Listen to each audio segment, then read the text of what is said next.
मित्रांनो, कॉम्पिटेटिव्ह एक्झाममध्ये आपलं स्वागत आहे. आज आपण राज्यसेवा प्रिलिम 2024चे PYQ बघणार आहोत, पॉलिटी या सेक्शनचे. तर टोटल 15 प्रश्न असतात पॉलिटीचे राज्यसेवा प्रिलिममध्ये. तर आपण बघूया ते आपण कसे सॉल्व करायचे, त्याच्यासाठी काही ट्रिक्स वापरता येतात का, आणि 15पैकी जास्तीत जास्त प्रश्न कसे बरोबर आणता येतील हे आज आपण बघणार आहोत. तर सुरू करूया. पहिला प्रश्न आहे, भारताचा आकस्मिक निधी खालीपैकी कोणाच्या अधिकाराखाली ठेवण्यात आला आहे? इंग्लिशमध्ये contingency fund of India has been place at the disposal of which authority among the following. तर आपल्याला माहिती आहे की याचा सोर्स काय आहे या प्रश्नाचा, कंटिजन्सी फंड ऑफ इंडिया. तर हे लक्ष्मीकांतमधून प्रश्न उचललेला आहे. तर आपल्याला माहिती आहे की प्रेसिडेंट ऑफ इंडियाच्या अंडर ठेवलेला असतो. कोणाच्या डिस्पोजलच्या अंडर ठेवलेला असतो? President of India. त्याच्यामुळे हा प्रश्न सोपा होता, चुकायला पाहिजेत नाही. आणि कुठल्या आर्टिकलच्या अंडर आहे कंटिजन्सी फंड ऑफ इंडिया? तर आर्टिकल 267. चला मग दुसरा प्रश्न बघूया.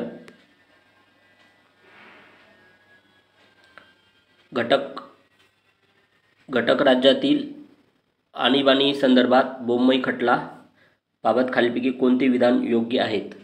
तर बोम्मई खटला 1994मध्ये दिला होता,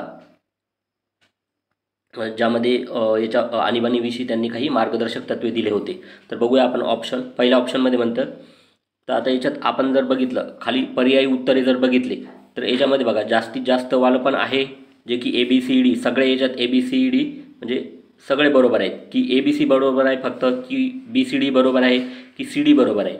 तर अशा वेळेस आपण काय करायचं, जेव्हा आपल्याला योग्य विचारलं का नाही तेव्हा जास्तीत जास्त घेऊन जाण्याचा प्रयत्न करायचा. कमीत कमी चुकीचं दिलेलं असते आयोगाने. त्यामुळे बघूया आपण पहिल्या ऑप्शनमध्ये काय म्हणतात. बोम्मई खटल्याचा निकाल सर्वोच्च न्यायालयाने 1994मध्ये दिला, जे की आणीबाणी संदर्भात होता. ठीक आहे, याच्यामध्ये काही चुकण्यासारखं आहे का? नाही, कारण की 1994 हे साल बरोबर दिलेलं आहे. त्याच्यानंतर B ऑप्शन बघूया. घटक राज्यात राष्ट्रपती राजवट आणली गेल्यास राज्यांना सर्वोच्च न्यायालयाकडे दाद मागता येऊ शकते. तर मागता येऊ शकते का? तर हो. याच्यामध्ये काही असं एक्स्ट्रीम शब्द वगैरे वापरला का? काहीच नाही. त्यामुळे हे पण बरोबर आहे आणि घेऊन जायचं. त्यानंतर तिसरं ऑप्शन आहे, सबळ कारण नसताना राष्ट्रपती राजवट आणली गेल्यास सर्वोच्च न्यायालय केंद्र सरकारचा निर्णय रद्द करू शकते. हे पण बरोबर आहे, कारण की असं बऱ्याच वेळेस केलेलं आहे. असं अरुणाचल प्रदेश या राज्यातसुद्धा केलेलं होतं. सुप्रीम कोर्टने राष्ट्रपती राजवट तिथलची रद्द केली होती. त्यामुळे हे पण बरोबर आहे. आणि Dमध्ये घटक राज्यातील विधानसभा बरखास्त करण्याच्या आदेशाला संसदेची मान्यता घेणे आवश्यक असते. हे पण बरोबर आहे. त्यामुळे इथं आपल्याला जास्तीत जास्त उत्तर घेऊन जायचं, आणि ते आहे आपलं ऑप्शन 2मध्ये A बरोबर, B बरोबर, C बरोबर आणि D बरोबर. मित्रांनो, जोपर्यंत एक्स्ट्रीम शब्द वगैरे काही येत नाही का नाही तोपर्यंत चुकीचं पकडायचं नाही. त्यामुळे पॉलिटी या सेक्शनमध्ये जास्तीत जास्त ऑप्शन घेऊन जाण्याकडे कल असला पाहिजे. यानंतर बघूया आपण नेक्स्ट प्रश्न. राज्यघटनेतील कोणते कलमे आपल्या देशातील निवडणूक व्यवस्थेसाठी तरतूद करतात? तर इलेक्शनविषयी दरवर्षी प्रश्न येतो. इलेक्शन कमिशन ऑफ इंडिया असेल किंवा निवडणुका असतील, तर ते आपण काळजीपूर्वक वाचणं गरजेचं आहे. तर याच्यासाठी सोर्स आहे लक्ष्मीकांतमधून हा प्रश्न आहे. तर आपल्याला माहिती आहे की इलेक्शन निवडणूक व्यवस्था कोणत्या आर्टिकलमध्ये दिलेलं आहे? आर्टिकल 324 ते 329. आणि हा भाग ध्यानात ठेवणं गरजेचं आहे. याच्यावरती पण प्रश्न विचारला जाऊ शकतो. तर भाग किती आहे? भाग 15 आहे. तर आपल्याला पेपरमध्ये 14 पण देऊ शकतात, 13 पण देऊ शकतात, पण आपण ध्यानात ठेवणं गरजेचं आहे. भाग आहे 15. आणि आर्टिकल 324 ते 329 आपल्या देशामध्ये पार्लमेंट आणि स्टेट लेजिस्लेचरच्या इलेक्शन घेण्याची तरतूद यामध्ये आहे. तर आपण बघूया याच्या महत्त्वाच्या काही आर्टिकल 324, 25, 26, 27, 28 आणि 29. यामध्ये 324मध्ये काय दिलेलं आहे? निवडणुका घेण्याविषयी कोणाला अधिकार दिलेले आहेत? इलेक्शन कमिशन ऑफ इंडिया, आणि त्याची स्थापना 1950ला केली. तर 324मध्ये काय आहे? Election commission of India. 325 काय? धर्म, जात, वंश, लिंग या कारणावरून कोणालाही वोटिंग करण्यापासून वंचित ठेवता येणार नाही, हे 325मध्ये दिलं. 326मध्ये काय दिलं? युनिव्हर्सल ॲडल्ट सफ्रेज, म्हणजे सगळ्याला मतदान करण्याचा अधिकार आहे.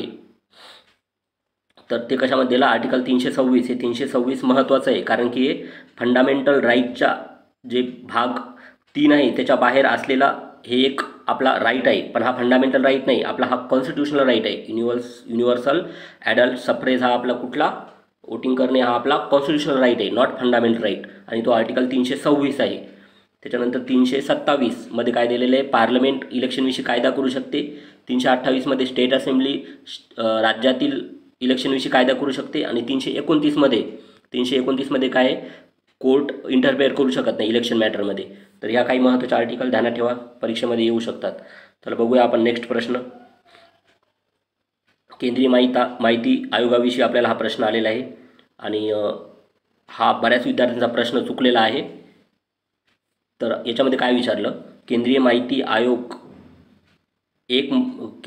आयोगामध्ये एक मुख्य माहिती आयुक्त आणि जास्तीत जास्त किती माहिती आयुक्तांचा समावेश असतो. तर आपल्याला सोर्स आहे का, हो, तर लक्ष्मीकांतमध्ये याविषयी इलेक्शन कमिशन ऑफ इंडिया असेल किंवा माहिती आयोग असेल किंवा ह्युमन राईट कमिशन असेल, हे सगळे कमिशन जे की कॉन्स्टिट्यूशनल आहेत, काही कॉन्स्टिट्यूशनल आहेत आणि काही स्टॅच्युटरी आहेत, त्या सर्वांविषयी माहिती दिलेली आहे. तर केंद्रीय माहिती आयोग हा स्टॅच्युटरी आयोग आहे, ठीक आहे. आणि याच्यामध्ये जास्तीत जास्त किती मेंबर असतात, तर यामध्ये जास्तीत जास्त 10 माहिती आयुक्त असतात. आता आपल्याला जर या प्रश्नाचं जर पेपरमध्ये जर आठवलं नाही किती असतात मेंबर, काय असतात, तर आपण काही ट्रिकचा वापर करू शकतो इथे. जसं की पहिल्या ऑप्शनमधले 5 म्हटलं, दुसऱ्यामध्ये 10 म्हटलं, तिसऱ्यामध्ये 6 आणि चौथ्यामध्ये 8. तर अशा वेळेस त्यांचं जास्तीत जास्त असण्यामागे असू शकते, जसे की 5, 6, 8 आणि 10 याच्यामध्ये जास्तीत जास्त कोणची संख्या आहे, 10. तर 10 हे याचं उत्तर असू शकते. अशा प्रकारचे दुसरे प्रश्न तयार केले तर ही ट्रिक्स आपण लावू शकतो. त्यामुळे इथे 10 माहिती आयुक्त आहेत. माहिती आयोगाविषयी आपण बघूया. आपला केंद्रीय माहिती आयोग 2005च्या ॲक्टमध्ये, माहिती आयोग ॲक्ट आपल्याला माहिती आहे 2005चा आहे आणि त्यामध्ये केंद्रीय माहिती आयोग आणि राज्य माहिती आयोग स्थापन करण्याची तरतूद होती. त्यानुसार त्याची स्थापना केलेली आहे. 2018मध्ये हे जे राईट टू इन्फॉर्मेशन ॲक्ट आहे 2005चा, त्यामध्ये बदल केलेले आहेत. त्यामुळे हा प्रश्न विचारला होता. 2024ला या केंद्रीय माहिती आयोगावरती 2 प्रश्न विचारले, त्यामुळे हे आयोग खूप महत्त्वाचे आहेत. आणि 2018मध्ये काय बदल केलेत बरं, तर याचं जे हे आहे कार्यकाळ आहे तो 3 आणि 65 असेल. आता 3 वर्ष आणि 65 आणि अपॉइंटमेंट होणार नाही, नो रिअपॉइंटमेंट होईल का, नाही, फक्त एकदाच चेअरमन आणि मेंबर फक्त 3 वर्षासाठीच कार्यकाळ असतो त्यांचा आणि 65 वर्षापर्यंत जे आधी असेल ते, आणि रिअपॉइंटमेंट होणार नाही. त्यानंतर काही महत्त्वाच्या फॅक्ट बघूया आपण. केंद्रीय माहिती आयोग रिपोर्ट कोणाला देणार, सेंट्रल गव्हर्नमेंटला, नॉट प्रेसिडेंट, ठीक आहे, इथे चुकू शकतात. त्यानंतर आपल्याला माहीत आहे की हे जे 10 माहिती आयुक्त आणि एक चीफ इन्फॉर्मेशन कमिशन, तर यांची नियुक्ती कोण करतात, तर प्रेसिडेंट करतात. पण एक कमिटीच्या समितीने एक जी कमिटी आहे त्यामध्ये 3 मेंबर असतात. तर त्यांच्या शिफारशीने ते मेंबर कोण, प्राईम मिनिस्टर, 2 नंबरचे कॅबिनेट मिनिस्टर आणि 3 नंबरचे लोकसभा अपोजिशन लीडर, एक लोकसभेचे अपोजिशन लीडर, हे 3 मेंबर असतात, ठीक आहे. आणि हे जे चेअरमॅन असतात, माहिती आयोगाचे चेअरमॅन आणि मेंबर यांची सॅलरी अलाउन्स आणि अदर कंडिशन आता कोण ठरवते, सेंट्रल गव्हर्नमेंट. पहिले हा अधिकार प्रेसिडेंटला होता, पण आता सेंट्रल गव्हर्नमेंटला अधिकार दिला, ठीक आहे. आणि रिमूव्हल कोण करते, रिमूव्हल प्रेसिडेंट, म्हणजे पदावून काढण्याचा अधिकार कोणाला नाही, प्रेसिडेंटलाच आहे. तर अशा प्रकारे महत्त्वाची माहिती आपण घेतली. त्यानंतरचा प्रश्न आपण बघूया, 75वा प्रश्न बघूया आपण. तर हा आपण लॉजिकचा वापर करून आणि थोडा अभ्यासाचा वापर करून हा प्रश्न आपण सॉल्व करू शकतो. हा जो प्रश्न आहे, भारतीय राज्यघटना धर्मनिरपेक्ष राज्य स्थापित करते म्हणजेच काय करते भाऊ, तर आपल्याला माहिती आहे धर्मनिरपेक्षता हा शब्द कशामध्ये आहे, आपल्या प्रिएम्बलमध्ये आहे आणि तो 42व्या घटना दुरुस्तीनुसार 1976ला ॲड केलेला आहे. तर या प्रश्नासाठी आपण इलिमिनेशन टेक्निकचा वापर करू शकतो आणि प्रायोरिटी ठरवू शकतो की कोणता ऑप्शन आपल्याला अगोदर काढायचा. आणि इथं खाली जर आपण ऑप्शन बघितले तर आपल्याला जास्तीत जास्त वाला पण आहे ACDE किंवा BCD किंवा BD. तर आपल्याला याच्यातलं कुठलं टिक करायचं, तर आपल्याला अशा प्रश्नामध्ये जास्तीत जास्त घेऊन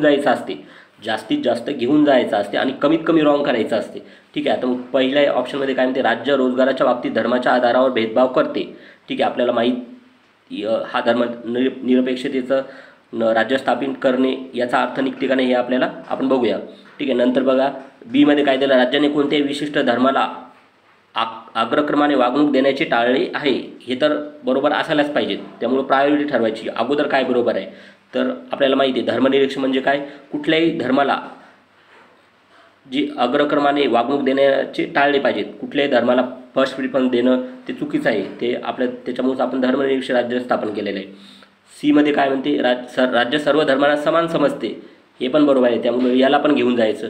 डी काय, सर्व जनतेला श्रद्धा आणि पूजा करण्याचे स्वातंत्र्य, हे पण असायला पाहिजे. धर्मनिरपेक्षतामध्ये ते असते. धर्मनिरपेक्ष याचा अर्थ असा नाही की आपल्या धर्माचं पूजा करायची नाही किंवा धर्म मानायचा नाही, तर सर्व जनतेला श्रद्धा आणि पूजा करण्याचे स्वातंत्र्य आहे.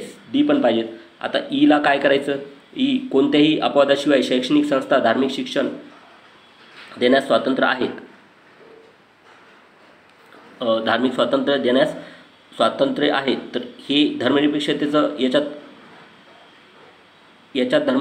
धर्मनिरपेक्षता याचं काही लॉजिक लागते का, तर काही लागत नाही. त्यामुळं ए तर नकोच आहे. ए नसला तर आपलं पहिलं गेलं आणि तिसरं गेलं, त्यानंतर काय राहिलं आपलं, याचं उत्तर आपल्याला बी तर पाहिजेत, सी पाहिजेत आणि डी पाहिजेत. त्यामुळे याचं उत्तर काय असायला पाहिजेत, 2 असायला पाहिजेत. 4 पण उत्तर नाही, कारण की हे कमीत कमी उत्तर आहे आणि कमीत कमी उत्तर केव्हाच नसते. ठीक आहे, तर याचं बी सी डी हे उत्तर आहे.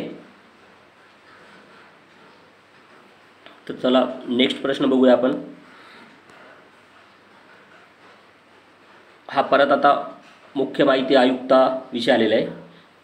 म्हणजे आपले जे इन्फॉर्मेशन कमिशन आहे त्याचे जे चीफ इन्फॉर्मेशन कमिशनर असतात, तर त्यांची नियुक्ती शिफारस करणाऱ्या कमिटीमध्ये कोण असते, असा हा प्रश्न आहे. या अगोदर आपण एक प्रश्न बघितलेला आहे. अशा प्रकारे 2 प्रश्न आले होते माहिती आयोगावरती. त्यामुळे माहिती आयोग आणि नॅशनल ह्युमन राईट कमिशन अतिशय महत्त्वाचे येतं. तर मुख्य माहिती आयुक्तांच्या नियुक्तीची शिफारस करणाऱ्या समितीचे खालीलपैकी कोण सदस्य असतात. आता आपल्याला हे माहिती आहे की या कमिटीमध्ये 3 मेंबर असतात.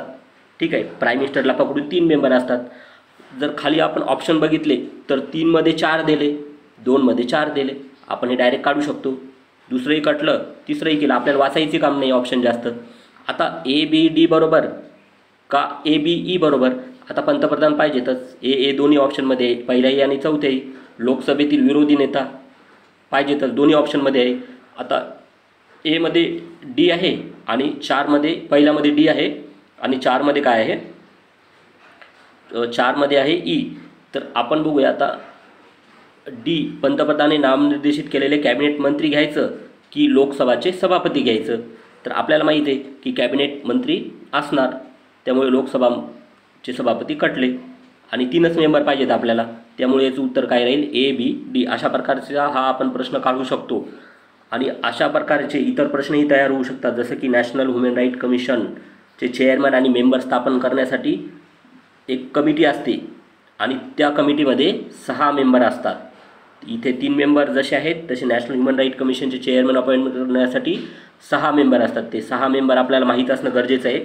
त्याच्यात ते 6 मेंबर तुम्हाला सांगू शकतो मी इथे. तर एक पहिले चेअरमन असतात प्राईम मिनिस्टर, नंतर कोण असतात, नंतर कॅबिनेट होम मिनिस्टर असतात आणि नंतर लोकसभेचे स्पीकर असतात. हे असे 3 मेंबर आणि अजून 3 मेंबर कोणचे, लोकसभेचे अपोजिशन लीडर, राज्यसभेचे अपोजिशन लीडर आणि एक राज्यसभेचे व्हाईस चेअरमॅन. अशा प्रकारचे 6 मेंबर असतात आणि अपॉइंटमेंट कोण करते, नॅशनल ह्युमन राईट कमिशनच्या चेअरमॅन आणि मेंबरची प्रेसिडेंट करतात. त्यांचा कार्यकाळ किती असतो, 3 ते 70 असतो. रिअपॉइंटमेंट होते का, होते. नॅशनल ह्युमन राईट कमिशनमध्ये किती मेंबर असतात, 1 आणि 5. हे 2019मध्ये अमेंडमेंट करून हे मेंबर वाढवले. ते 2019मध्ये नॅशनल ह्युमन राईट कमिशनमध्ये बदल करण्यात आला. त्या बदलवरती आपल्याला प्रश्न विचारला जाऊ शकतो. आता मेंबर किती आहेत, 5 आहेत. या 5 मेंबरपैकी 3 मेंबरला ह्युमन राईटविषयी नॉलेज असणं गरजेचं आहे आणि 2 मेंबर आहेत, त्यामध्ये एक सुप्रीम कोर्टचे जज असणं आणि एक हायकोर्टचे जज किंवा हायकोर्टचे चीफ जस्टिस. अशा प्रकारचे 5 मेंबर ध्यानात ठेवा तुम्ही, याच्यावरती प्रश्न विचारला जाईल. ठीक आहे, चला नेक्स्ट प्रश्न बघूया. आता हा प्रश्न आहे घटनादुरुस्तीवरती. त्यामुळे घटनादुरुस्त्या महत्त्वाच्या घटनादुरुस्त्या वाचून घेणे गरजेचं आहे. ठीक आहे, चला बघूया आपण. भारतातील घटनादुरुस्ती संदर्भात खालील विधानांची सत्यता तपासा. आता आपल्याला माहिती आहे काही महत्त्वाच्या सुरुवातीच्या घटनादुरुस्त्या झालेल्या आहेत. जेव्हा आपलं राज्य रिऑर्गनायझेशन करत होतो आपण, त्यावेळेस 10, 12 आणि 14 अशा प्रकारच्या घटनादुरुस्ती महत्त्वाच्या होत्या. तर पहिल्या ऑप्शनमध्ये बघूया. 10व्या घटनादुरुस्तीनुसार दादर नगर हवेली हे प्रदेश भारतात जोडण्यात आले.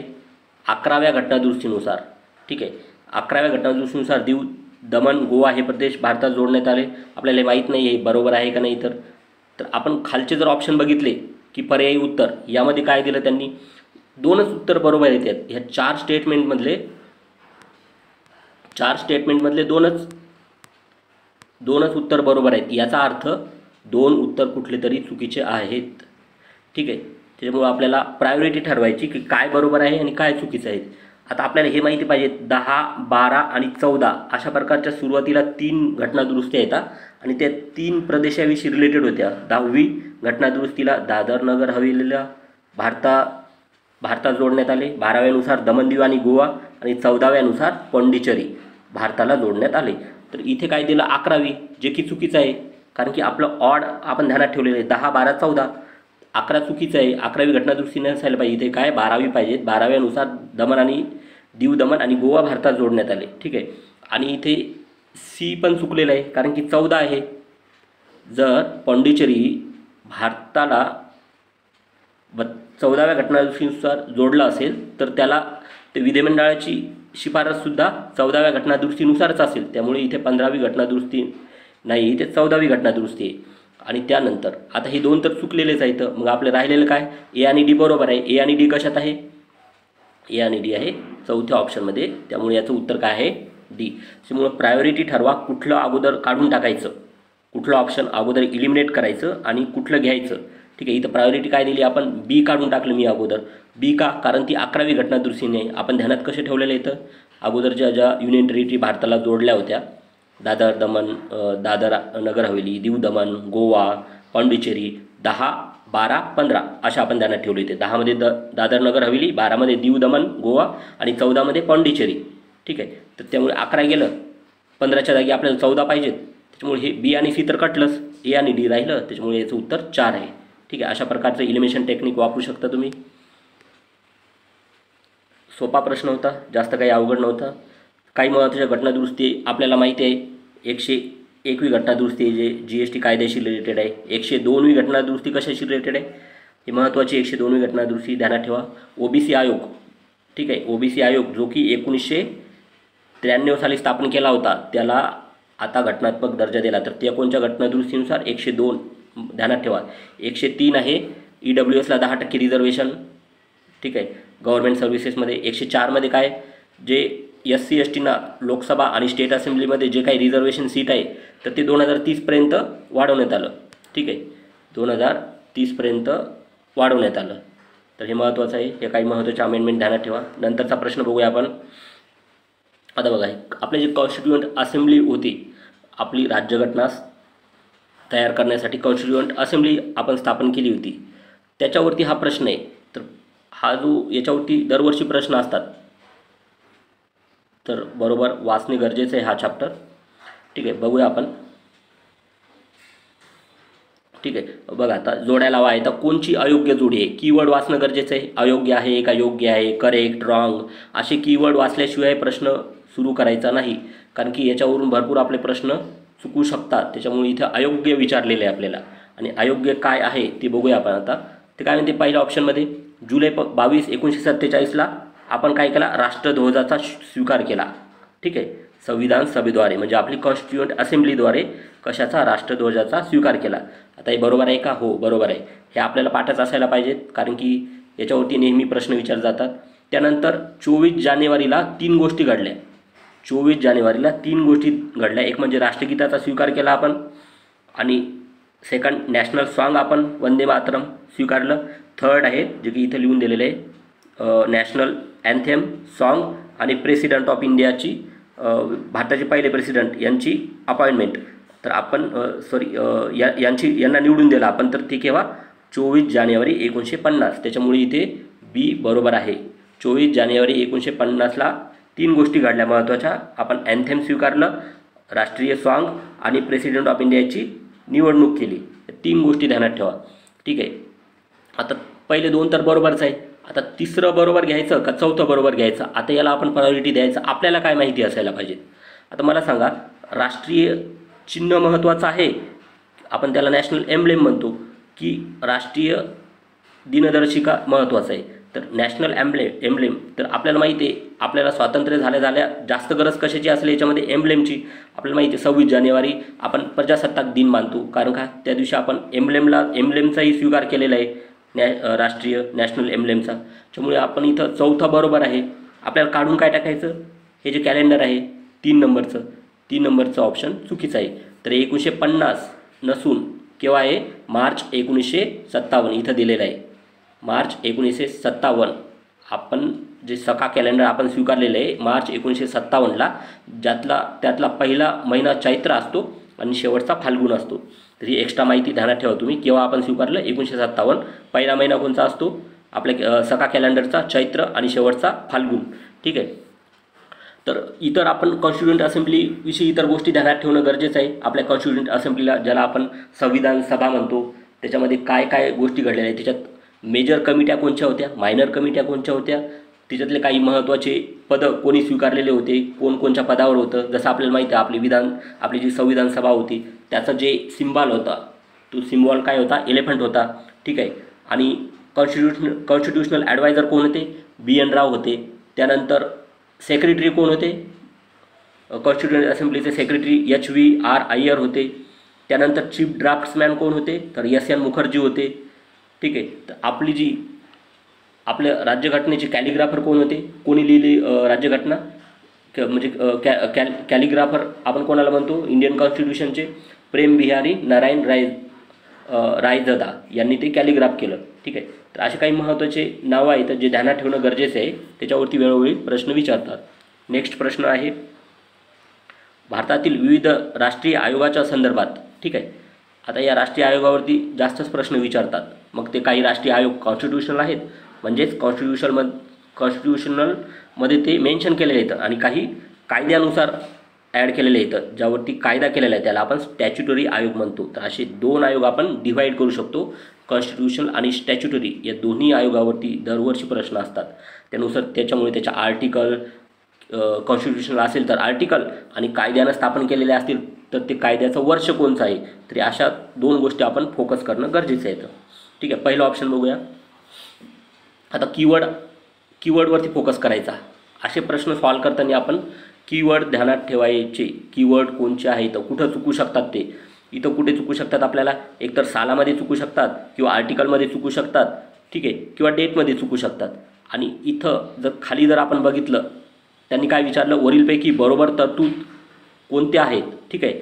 खालीपैकी कुठलं, म्हणजे असं वरीलपैकी कुठलं बरोबर आहे.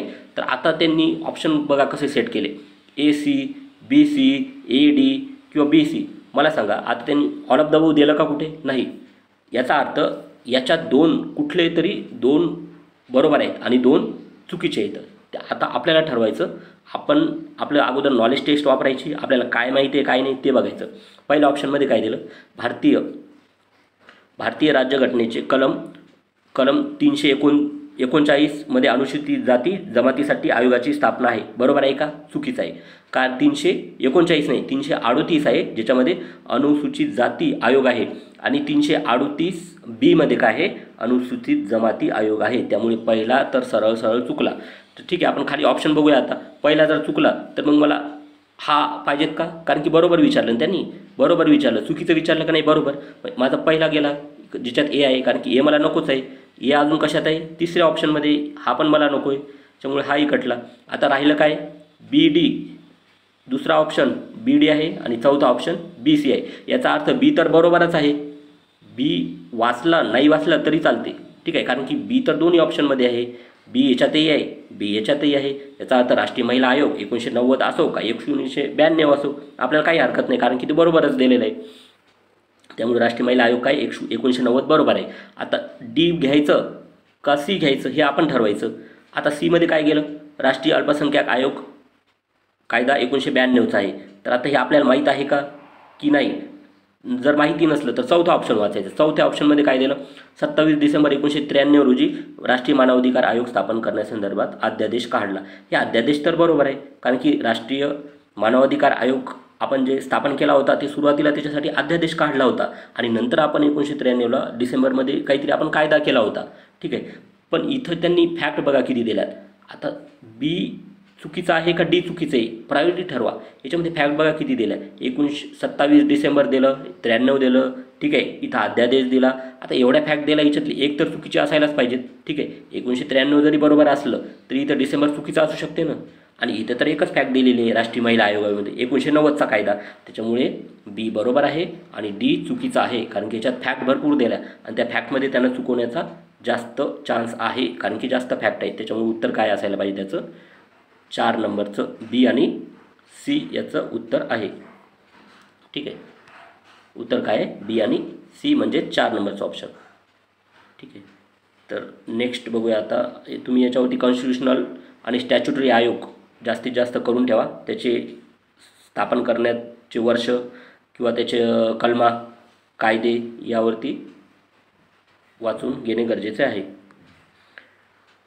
इथं काही फॅक्ट, काही महत्त्वाचे आयोग दिलेले आहेत, वाचू शकता तुम्ही. जसे की 338 अंडर कोणचा आयोग आहे, national commission on S T. 338A national commission on S T 2004ला स्थापन केला, ठीक आहे. National commission on S T केव्हा स्थापन केला, 2004ला. अगोदर नॅशनल कमिशन एस सी आणि एस टी एकच होते, ठीक आहे. नंतर 89वी घटनादुरुस्ती 2003 केली आणि त्यानुसार एस सी आणि एस टी आयोग वेगळं केलं.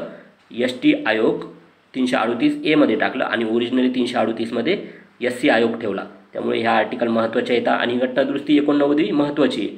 त्यानंतर 102वी घटनादुरुस्ती केली, त्याच्यामध्ये 338B हे आर्टिकल टाकलं आणि नॅशनल कमिशन ऑन OBCला राज्यघटना म्हणजे कॉन्स्टिट्युशनलचा दर्जा दिला. आता नॅशनल कमिशन ऑन OBC काय आहे, कॉन्स्टिट्युशनल आहे, स्टॅच्युटरी आहे का, नाही. त्याची स्थापना नॅशनल कमिशन ऑन OBC 1993ला आहे, ठीक आहे. पण आता हा आयोग कॉन्स्टिट्युशनल झालेला आहे, कारण की 338B मध्ये याला मेन्शन केलं आहे, ठीक आहे. नंतर national commission on child right, ठीक आहे. नॅशनल कमिशन चाइल्ड राईट 2005चा ॲक्ट आहे आणि स्थापना केव्हा केली, 2007ला. हे पण ध्यानात ठेवा. त्यानंतरचा प्रश्न बघूया आपण, सिटिझनशिप विषय आहे, ठीक आहे. आपल्याला सिटिझनशिप म्हटलं, राज्यघटनेतले महत्त्वाचे भाग, पार्ट आपण म्हणतो त्याला, पार्ट आहेत 25च्या जवळपास पार्ट आहेत. तर ते महत्त्वाचे पार्ट्स आपण ध्यानात ठेवणं गरजेचं आहे, ज्याला आपण भाग म्हणतो मराठीत, ठीक आहे. नागरिकत्व म्हटलं की आपल्याला भाग आठवलाच पाहिजे. दुसऱ्या भागामध्ये दिलेलं आहे तर आर्टिकल 5 ते 11 कशाशी रिलेटेड आहे, सिटिझनशिप. तर पहिला ऑप्शन वाचूया. भारतामध्ये एकल नागरिकत्व पद्धत आहे, सिंगल सिटिझनशिप. आपल्याला माहीत आहे फक्त एकच राज्य होतं भारतामध्ये, जम्मू काश्मीर, ज्याला की वेगळी तशी पद्धत होती, पण ती आपल्याला माहिती आहे 2019ला आपण ते काढून टाकलं आहे, ठीक आहे. तर पहिलं बरोबर आहे का, तर हो बरोबर आहे. आपल्या देशात कसं आहे, एकल नागरिकत्व पद्धत आहे आणि हा आपण कुठल्या देशाकडून स्वीकारलेलं आहे, युनायटेड किंगडम, कारण की UK सुद्धा हेच आहे. आणि अमेरिकेमध्ये ड्युअल सिटिझनशिप आहे, राज्याची वेगळी सिटिझनशिप असते आणि देशाची वेगळी सिटिझनशिप असते, पण आपल्या देशात सिंगल सिटिझनशिप आहे. बी वाचूया. सिटिझनशिप ॲक्ट, नागरिकत्व कायदा केव्हाचा आहे, 1955चा आहे. बरोबर आहे का, हो. महत्त्वाचे कायदे पाठ असणं गरजेचं आहे, ठीक आहे. आणि राज्यघटनेच्या भाग 4 मध्ये नागरिकत्वाची तरतूद आहे. मला सांगा आता, भाग 4 मध्ये आहे का, नाही. भाग 4 मध्ये काय आहे, भाग 4 मध्ये काय आहे, directive principle of state policy. त्यामुळे तिसरं ऑप्शन कटलं. खाली काय दिलेलं आहे, वरील सर्व बरोबर हे ऑप्शन दिलेलं आहे. तर हे आपल्याला ट्रॅप आहे, त्यामुळे याच्यावरती जाण्या अगोदर थोडा आपण शांततेने विचार करणं गरजेचं आहे. याच्यातलं सी चुकलं, त्यामुळे सी कटलं आणि आपल्याला ए आणि बी बरोबर पाहिजे. त्याच्यामुळे उत्तर काय आहे, तिसरं उत्तर आहे, ए आणि बी बरोबर आहे. तर ठीक आहे. भाग 2 मध्ये आहे, आपल्याला माहिती आहे 5 ते 11, ठीक आहे. त्यानंतर 2019मध्ये या सिटिझनशिप ॲक्टमध्ये बदल केला, त्याला आपण CAA म्हणतो, ठीक आहे. सिटिझनशिप अमेंडमेंट ॲक्ट म्हणतो 2019ची, ज्यामध्ये 3 देशातील मायनॉरिटीजला भारतामध्ये सिटिझनशिप देण्याविषयी आहे. ते 3 देश कोणते आहेत, अफगाणिस्तान, पाकिस्तान आणि बांगलादेश, ठीक आहे. तर डिसेंबर 2014च्या अगोदर आलेले या 3 देशातून जे मायनॉरिटी आलेले आहेत, तर त्यांना सिटिझनशिप देण्याविषयी या कायद्यामध्ये तरतूद केलेली आहे. या कायद्याला विरोध झालेला आहे.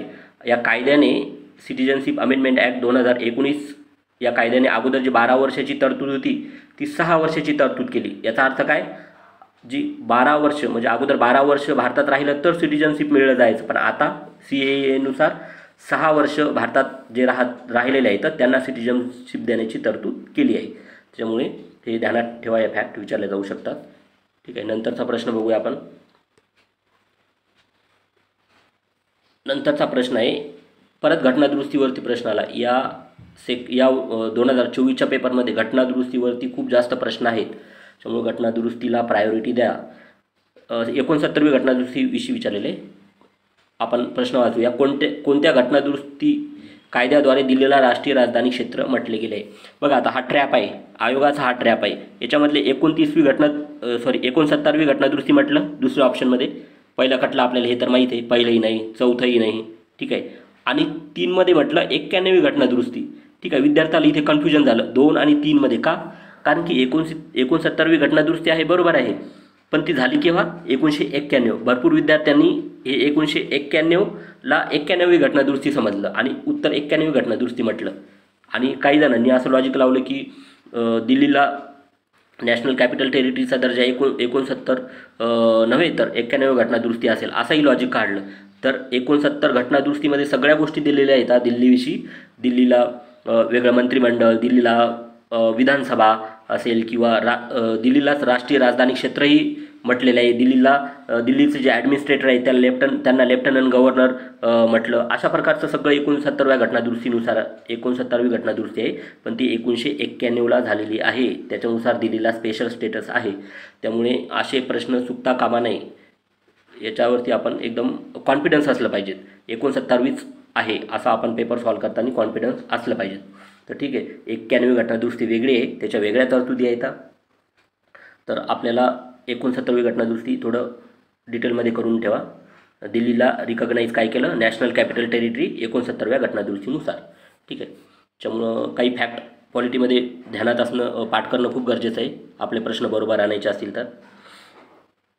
खाली आपण थोडं याच्याविषयी दिलेलं आहे 69व्या घटनादुरुस्तीनुसार की 69वी जे अमेंडमेंट आहे त्या अमेंडमेंटने दिल्लीला NCT हा दर्जा दिला, आपण त्याला स्पेशल स्टेटस दर्जा दिला आणि दिल्लीला नॅशनल कॅपिटल टेरिटरी असे संबोधन केले.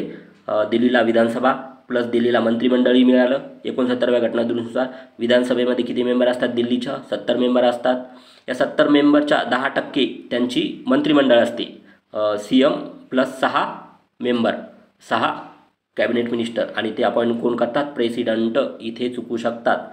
दिल्लीचे CM आणि मेंबर जे कॅबिनेट मिनिस्टर असतात ते प्रेसिडेंट अपॉइंट करतात, गव्हर्नर किंवा लेफ्टनंट गव्हर्नर नाही. ठीक आहे, कारण की बाकीच्या राज्यामध्ये कोण करतात? CM आणि कॅबिनेट मिनिस्टरची अपॉइंटमेंट कोण करते? गव्हर्नर करतात. पण दिल्लीमध्ये वेगळं आहे, इथे ध्यानात ठेवा, चुकू शकतात. दिल्लीच्या ॲडमिनिस्ट्रेटरला काय म्हटलेलं आहे? Lieutenant governor. ठीक आहे, लेफ्टनंट गव्हर्नर. नंतर बघूया आपण कॅगवरती प्रश्न आहे. ठीक आहे, भारताच्या राज्यघटनेतील कोणत्या कलमात भारताचे नियंत्रक आणि महालेखापरीक्षक या पदाची तरतूद? म्हणजेच कॅग. ठीक आहे, तर आपल्याला माहिती आहे की हे सगळ्यांनाच माहीत असायला पाहिजे. आर्टिकल 148. ठीक आहे, तर कॅगशी रिलेटेड आर्टिकल कोणचे इथं दिलेले आहेत ते वाचून घ्या. 148 आहे, 149 आहे, 150 आणि 151. 148मध्ये काय? कॅग आहे. कॅगची अपॉइंटमेंट कोण करेल? प्रेसिडेंट करतील. 149मध्ये कॅगच्या ड्युटीज आणि पॉवर दिलेल्या आहेत. 150मध्ये अकाउंटशी रिलेटेड आहे, कॅगचे जे काही अकाउंट वगैरे असतात त्याच्याविषयी. आणि 151 अंडर कॅग रिपोर्ट करतात. ॲन्युअल रिपोर्ट कोणाला देतात? ते ॲन्युअल रिपोर्ट असतो बरं का. ते ऑप्शनमध्ये आपल्याला प्रश्नामध्ये म्हणू शकतील की 6 मंथ रिपोर्ट असतो किंवा 2 वर्षातून रिपोर्ट असतो.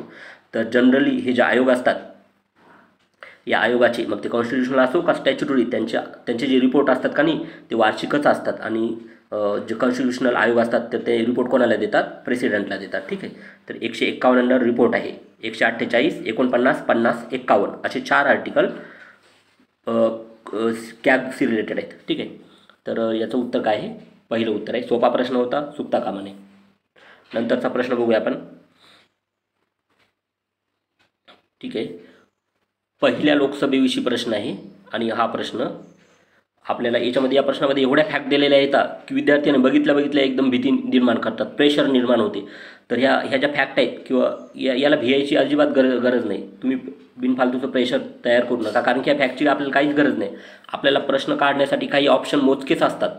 या ऑप्शनवरून आपण प्रश्न काढू शकतो. जसे की बघा, पहिल्या लोकसभेच्या संदर्भात विधान विचार घ्या, याच्यातला सगळ्यात शेवटचा ऑप्शन बघा की आपण जे इलिमिनेशनचा वापर करून काढू शकतो. त्यामध्ये काय म्हटलं, डीमध्ये श्री जी व्ही मावळणकर हे पहिल्या लोकसभेचे उपसभापती होते.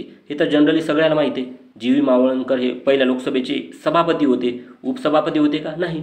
त्यामुळे पहिलं डी काय झालं, कटलं. डी जर कटलं असेल, खाली स्टेटमेंट बघूया आपण काय आहेत तर. ठीक आहे, प्रायोरिटी ठरवायची, काय कट करायचं काय नाही. डी कटलं. ठीक आहे, काय म्हणते, बरोबर विचारलं त्यांनी, बरोबर कुठलं आहे. आता बरोबर डी कशात आहे, ऑप्शन 3मध्ये. ऑप्शन 3 कटलं. 4मध्ये पण आहे, कटलं. आता काय राहिलं, ऑप्शन 2 आणि ऑप्शन ए. आता ऑप्शन एमध्ये, ऑप्शन 1मध्ये फक्त 1 बरोबर आहे, ऑप्शन बीमध्ये 2 बरोबर आहेत. तर मला सांगा, आता ए तर पाहिजेतच, ए तर घ्यायचंच आहे. एक पहिल्या ऑप्शनमध्ये पण ए आहे आणि दुसऱ्या ऑप्शनमध्ये पण ए. एमध्ये आता एवढ्या फॅक्ट आहेत, 51, 1952, काहीच गरज नाही आपल्याला.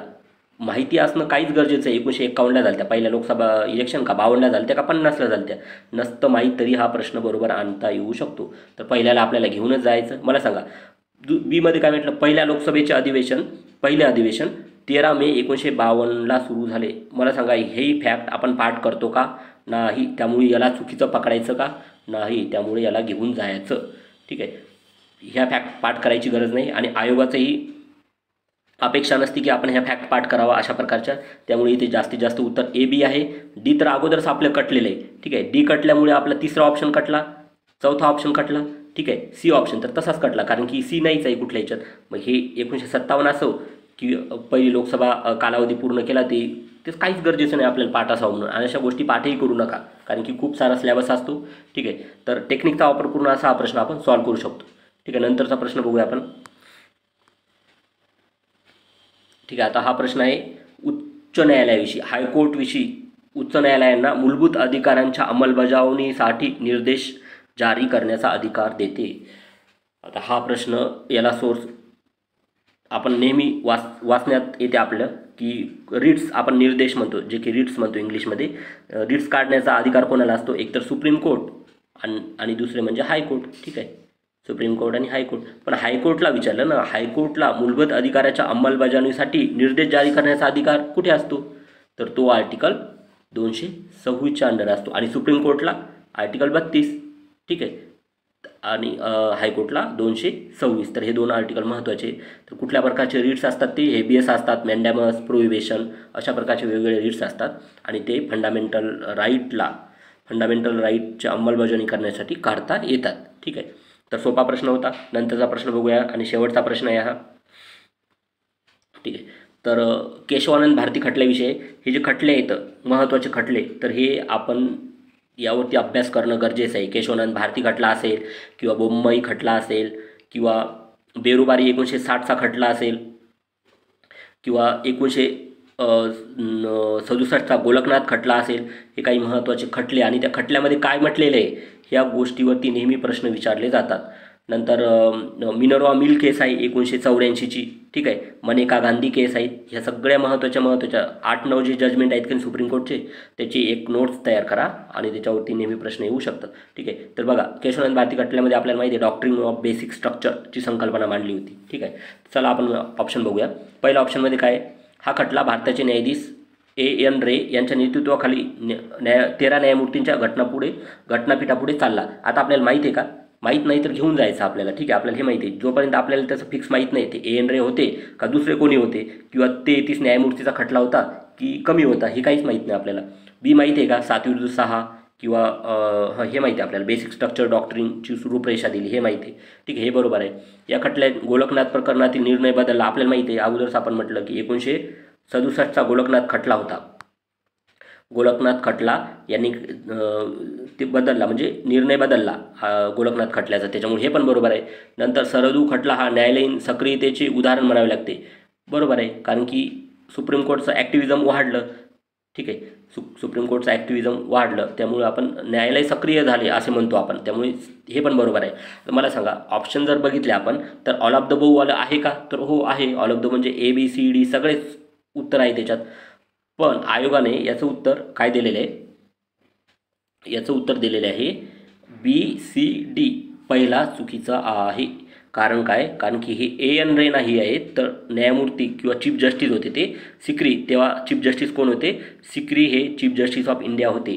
त्यामुळे chief justice of India Sikri असतील तर त्याचे नेतृत्व कोण करणार? चीफ जस्टिस ऑफ इंडियाच करतील. त्यामुळे ते AN रेना हे सिक्री आहेत. त्यामुळे इथं पहिला ऑप्शन कटल्यामुळे याचं उत्तर 2 येते. पण भरपूर विद्यार्थ्याला हे माहिती नव्हतं AN रे आहेत का सिक्री आहेत. हा प्रश्न मेजॉरिटी विद्यार्थ्यांचा चुकणार आहे आणि चुकला तरी चालते, कारण की एवढ्या डिटेलमध्ये तर आपण जाऊ शकत नाही. तर हे काही महत्त्वाचे 15 प्रश्न होते आपले पॉलिटी या सेक्शनवरती. आणि इथं योग्य टेक्निकचा आणि आपला जो अभ्यास आहे आणि लॉजिक आणि ट्रिक्स आहे याचा वापर केला तर 15पैकी 12 किंवा 13 प्रश्न आणि 14पर्यंतही आपण जाऊ शकतो. तर अशा प्रकारे आपण पेपर जर सॉल्व केला तर नक्कीच आपले मार्क वाढतील. धन्यवाद मित्रांनो. आपण नंतर भेटूया या नंतरच्या व्हिडिओमध्ये.